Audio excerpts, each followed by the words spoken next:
You know I love this scene, man. It's All Might with all titties. It's All Might with boobs, man.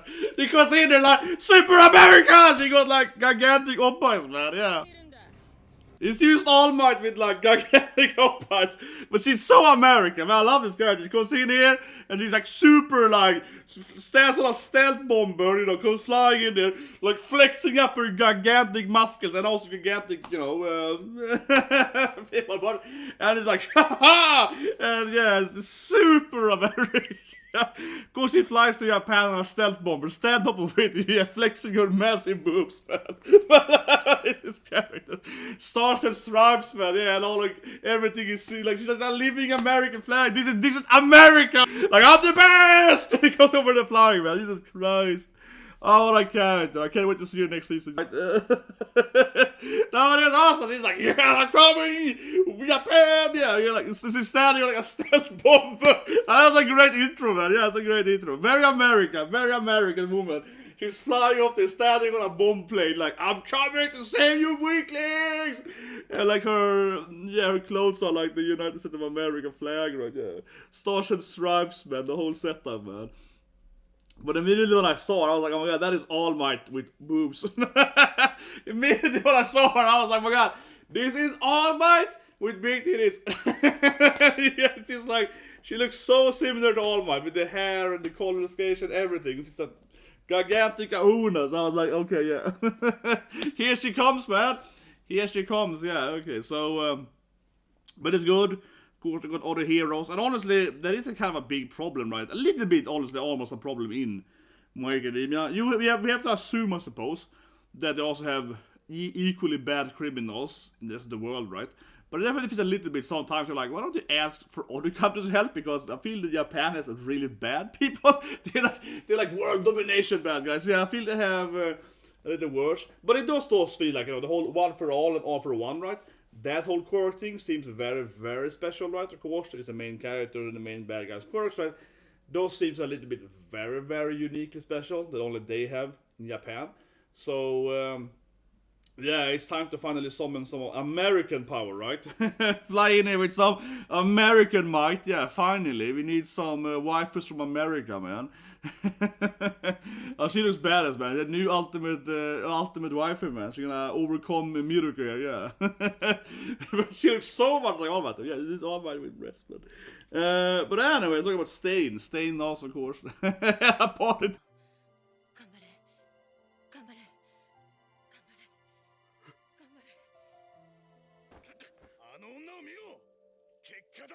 Oh, this is great, man. Because there's one hero, she's cleaning the statue. She's like, she believes in you, All Might. You got one fan club. This is so good, man. She's almost one only fan left. Yeah, she said it when she was younger, and now she's All Might, one only fan that still believes in him. And Stain is like, I will teach you, All Might. You still got fan club. You still got friends, All Might. Great, man. Stain comes back and he tells All Might to like grow up. You still got fans believing in you, All Might. Yeah, oh, it's great. And you know, like how Stain, but they comes back to give him moral support. I still believe in you, All Might. Deku is an idiot. I want you, All Might. Yeah, I want to be your kid instead. He goes back and like helps All Might. It's a really good powerful scene, man. I love it. It's the one lady that still believes in All Might. She's like cleaning statue every day. She's like, I believe, Gambare, All Might. Bam.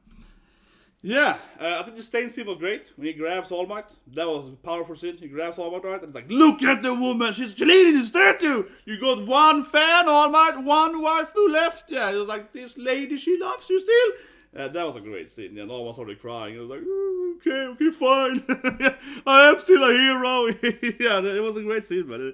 Stain is like, don't be so a loser, man. People still like you, All Might. She used her quirk. I don't know if it was like creating wool or something. Yeah, made a staircase with that and get it up, clean the statue. Not a very offensive quirk, right? Then it was a flashback of All Might saving her. She was young. She was like a teenager maybe. So that was a great scene, speaking. And of course, Stain is kind of like as a character, right? I mean, Stain hurts heroes too, right? He's like, oh, you're not a good hero in the quirk thing. But obviously, Stain's morals is that he would hate bad guys even more, right? Yeah, I think that makes sense. He would hate the the villains, even more so than we hate heroes, right? We hate the quirks. So yeah, I mean, it makes sense that Stain will run around and like, you know, hunt the bad guys as well, right? Or even more so than now. It's gonna help some out with here and so on. And it's interesting, right? Maybe she's gonna team up with Stain eventually, right? Dartek coming back, him and Stain, something like that, perhaps. But it was kind of cute seeing Stain. It was cute fun seeing him escape, man. He grabs the team from the guard and is like, "Don't worry, I got this now." Yeah. I'm here, bro. I'm here. I'm Stain. Yeah, I got this. It's no problem, man. I'm Stain, you know. And he's gonna leaves and like kills some random guy on the way out. Like this guy is like, "Oh no!" Like kills him and jumps away and he swims out. And yeah, he's like, "Whatever. I don't need this shit, man." It's kind of funny, man. But I guess he's like a unique bad guy in that sense. He's the only bad guy that wasn't like, if it's like every other bad guy, right? They're kind of like, oh, here comes the main evil guys. Let's follow them, right? Let's unite with them. But Stain's like the only one being like, nah, I'm out of here. Yeah, everyone else basically had a cray or joined up with the bad guys, right? Which honestly, a little bit maybe. That's kind of where I like Overhaul, probably a little bit. He did work with them, of course, also betrayed them, you know, back and forth. But at least Overhaul was a little bit like, you know, he had his own agendas. Yeah, I feel like almost every other bad guy, obviously not Stain as well, but Stain is, you know, anti-hero, anti-villain, right? But yeah, like all the other bad guys are basically kind of under the umbrella of the Mr. Super Evil bad guy leader, something like that. Where Overhaul was the only bad guy leader. It was like, no, I'm my own bad guy. I'm my own crew. Yeah, I don't care about you guys. I want to do my own bad stuff, right? Yeah, I think Michael, probably would be a little better.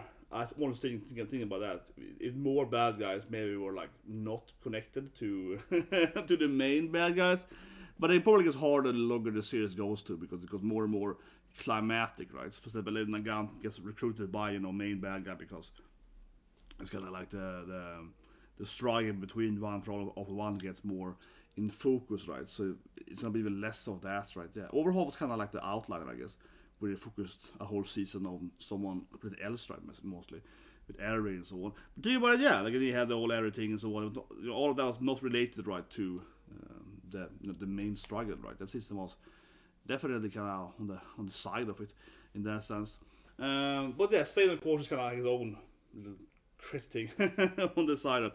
But otherwise, yeah, I mean it was a nice like an ending episode. Little fan service, right? Mostly with the guys, yeah, seeing Deku, the boys and so on, right? Felt a little slow the episode, to be honest, right? Because it's a little bit like a lot of flashbacks, everyone is kind of hanging out, yeah, a lot of that, right? Just kind of like most people is gonna be like, you know, yeah, we're here, you know, not doing much else. Yeah, it felt a little bit like that, yeah, they were kind of like just hanging out, they wasn't doing much.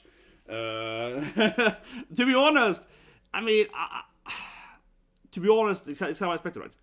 It's kind of what I expected, in a sense, because Macadamia usually has this issue, honestly, in the last and the final episode, and also in the first episode, right? That they have a lot of, like, not necessarily like fan service, but it's kind of like very middle fan service, where like, oh, everyone just hangs out, they go to the pool or something, and you just relax, right?